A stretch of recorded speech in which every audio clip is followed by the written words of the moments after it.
Good morning, good afternoon, good evening. Zimbabwe and Botswana share a common border. But I think in terms of having something in common, that is about all we have in common, the common border. The destinies of the two countries have been going in the opposite direction. While Botswana has enjoyed economic prosperity and political stability, Zimbabwe has enjoyed has seen the exact opposite. In terms of gross domestic product per capita, which is in itself a measure of how economically prosperous the country is, we started in 1980 almost on par. But today, Botswana's gross domestic product per capita is 4 times that of Zimbabwe, as we can see from the map there. Zimbabwe's gross domestic product is 2,000 per capita, is 2,000 US dollars, whereas that in Botswana is 8,000 US dollars. Those of you who have been to Botswana recently could see for themselves the reality on the ground.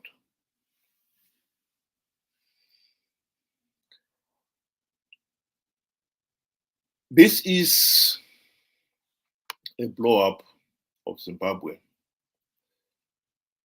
The GDP and growth rate since 1960.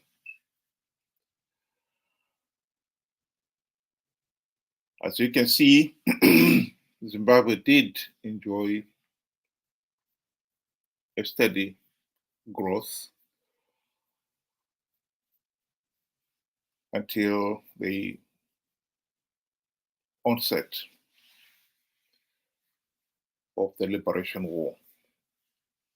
That disrupted quite a lot of activities in the 1970s to 1980s.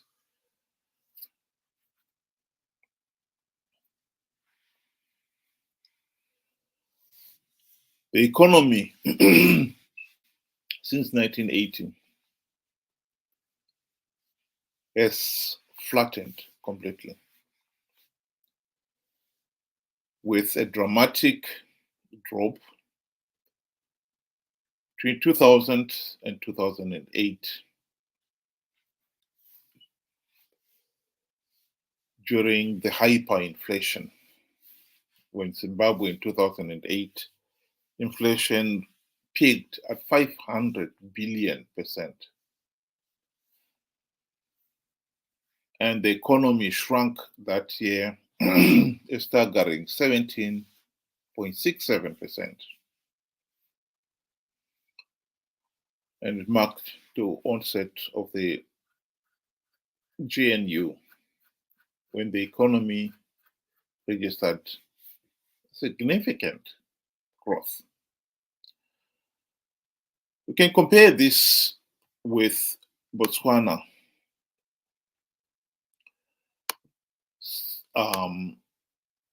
GDP and growth rate in the same period, 1960 to the year 2022. We can see there that Botswana has enjoyed consistently a steady economic growth, with a few dips, and each year, each of the dips were not as dramatic as we will see in Zimbabwe. But the GDP per capita has increased steadily. In 1980, it was just over 1,000 US dollars per capita to now 8,000 per capita in comparison to that of Zimbabwe.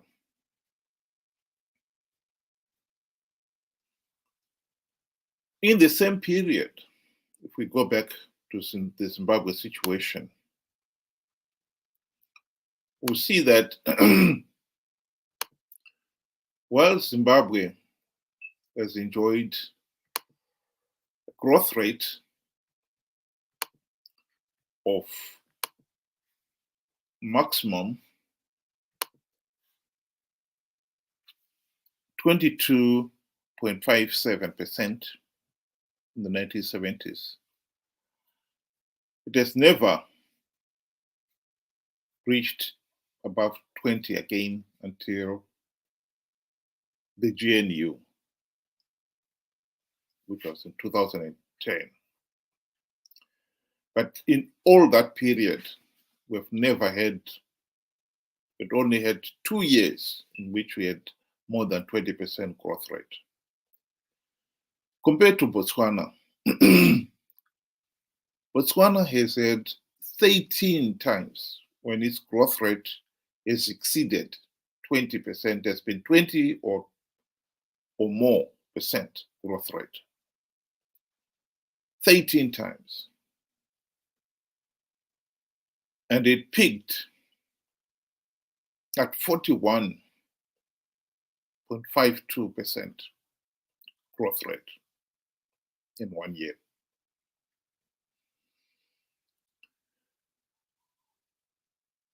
And it is little wonder, therefore, that Zimbabwe's economy or economic prosperity has suffered. There could be many explanations for it, but I think the most honest is to do with our politics. This is a democracy index measuring, among other things, how free, fair, and credible elections and the functional of other democratic institutions like the banks and so forth. The lack of corruption and so forth. Zimbabwe's democracy index is the lowest in the whole SADC region. As we can see from that graph, in the SADC region, Botswana has got one of the highest, 7.72. And South Africa is not too bad. And Zimbabwe has got only 2.9. We cannot run away from the fact that a country's economy and its political system cannot be separated. The mistake some people have made is to think that we can have economic prosperity while we continue to have a pariah state ruled by corrupt, incompetent, and murderous thugs who have been rigging elections to stay in power. That simply is not true. If we are serious about addressing our economic problem, we have got to be serious about addressing our economic problems too. Zimbabwe enjoys one of the best resource-gifted countries, and yet we've got very little to show for it. That is the problem. Here is Margaret Thatcher speaking on that very subject. Countries are not rich in proportion to their natural resources. If they were, Russia would now be the richest country in the world. Angola would be very rich, and there are many other countries that have a lot of natural resources, but they have not had an enterprise economy to develop those resources. Russia has everything: oil, gas, diamonds, platinum, gold, silver, timber, marvelous soil, but has been poor. She's also, on the second point, got very bad environment, the Aral Sea. I remember going to one communist country in about the 60s and seeing a power coming out of a chimney of brown gas, which of course is a nitrous gas. And I was absolutely horrified. I said, well, what are you doing letting that happen? The lungs of the people must be terrible. This is acid. You can't let that go on. Tact has never been my strong point, as you know. And it is the countries that have had the wrong system, which have not created the wealth, have not cared about people. Look at the other side. Japan, no natural resources. Switzerland, no natural resources. Taiwan, no natural resources. It is the political system which enhances the enterprise of the people and gives it a framework within which to operate, which will deal with this poverty. That point cannot be denied. Zimbabwe and Botswana should have a lot in common, other than just a common border. Our economy, if anything at all, the Zimbabwe economy should be doing even better than that of Botswana. If we look at our resource base and also our potential. And yet we have not done so. We've not performed well at all. And I think we can bury our heads in the sand and pretend that we can make this failed political system work. The truth of the matter is, it's not working. And we will never make it work. If we are serious about turning around Zimbabwe's economy and political fortunes, political and economic fortune, we have to address the problem of bad governance. That, to me, is the reality. At the present moment, we have had elections for the last 44 years. ZANU-PF has rigged the elections. That's why we are stuck with a regime. Since the late 1990s, we have tried to elect an opposition that will implement the reform to stop ZANU-PF rigging the elections. The truth of the matter is, the opposition has proven to be corrupt, incompetent, and utterly useless.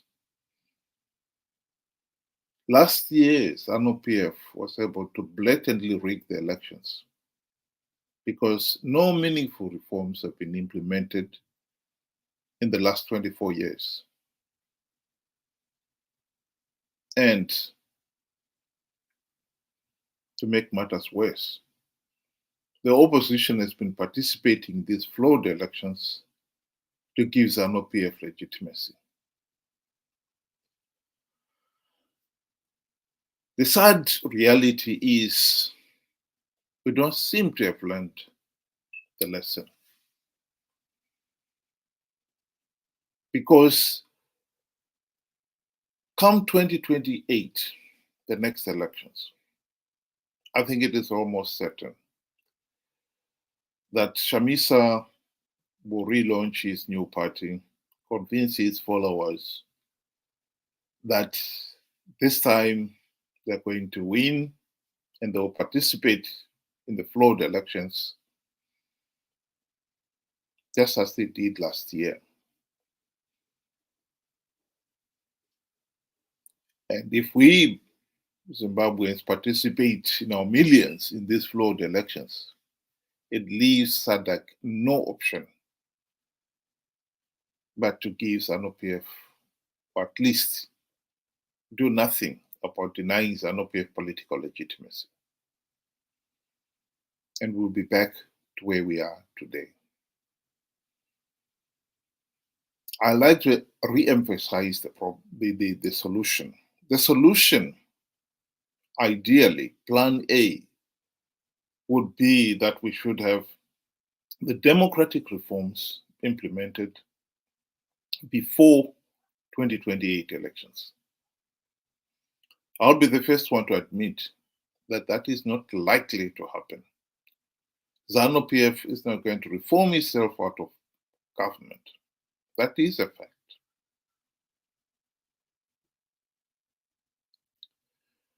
So, what's to be done?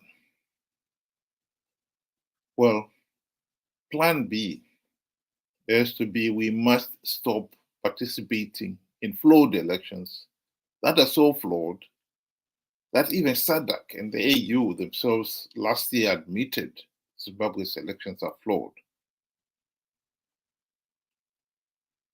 But they could not do anything about it because we participated. That argument cannot be overemphasized.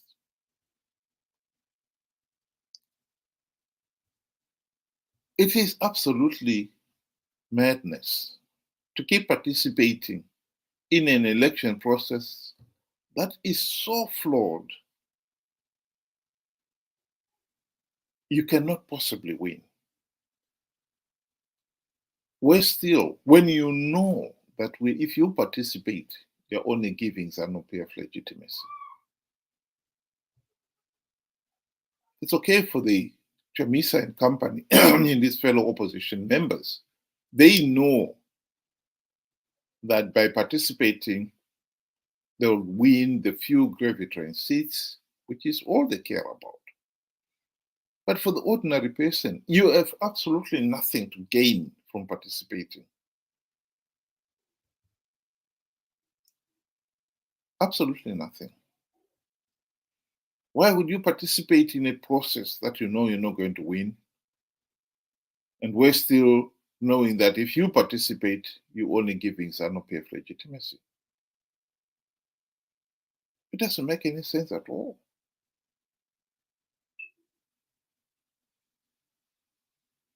The biggest challenge between now and 2028, in my view, is that we've got to convince, particularly those MDC, CCC members, that it is futile to keep participating in flawed elections. I know it's a serious challenge because, alas, those MDC members did not participate last year because they were convinced it is not reason that to react to. They just react to whatever Chamisa tells them. That is what makes it so difficult to convince these people.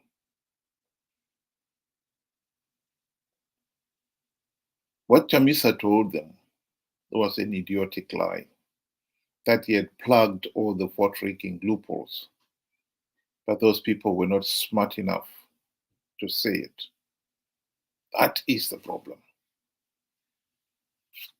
Thank you very much for listening, and have a good day.